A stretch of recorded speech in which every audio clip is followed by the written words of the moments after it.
আজ আমরা পৃথিবীর সবথেকে সহজ একটি ডেজার্ট রেসিপি দেখে নেব।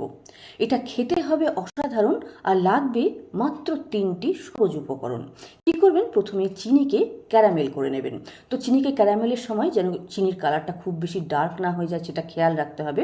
ডার্ক হয়ে গেলে কিন্তু তেতো হয়ে যাবে। সেজন্য এই হালকা গোল্ডেন যখনই হবে তখনই একটা পাত্রে ঢেলে সেটাকে ছড়িয়ে নিতে হবে। সামান্য দুধে আমরা কাস্টার্ড গুলে সাইডে রাখবো। এবার কড়াতে 1/2 লিটার দুধ দিয়ে 2 চামচ চিনি এবং ছোটো এলাচের পাউডার মেশাবো। সামান্য ঘন করে নিয়ে একটু একটু করে আমরা কাস্টার্ড পাউডার গুলে রাখা দুধটা এতে মেশাবো আর খুন্তিটা অনবরত নাড়াচাড়া করব। খুন্তিটা যেন থামাবেন না নাড়ানো, তাহলে কিন্তু ঢেলে লেগে যাবে। এইভাবে নাড়াচাড়া করে যখন জমে যাবে তখন আমরা ওই ক্যারামেলের উপরে ঢেলে দেবো।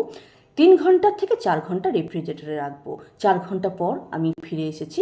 4 ঘন্টা পর আমরা এটাকে ফ্রিজ থেকে বার করে সাইডটা একটু লুজ করে নেব আর একটা প্লেট ওপরে এইভাবে রেখে আমরা উল্টে দিয়ে এই পুডিংটাকে বার করে নেব। এবার আমরা কেটে ঠান্ডা ঠান্ডা এই পুডিং সার্ভ করব। যাকে খাওয়াবেন সেই ভীষণ প্রশংসা করবে। খেতে অসাধারণ হয়, খুব সহজে তৈরি হয়।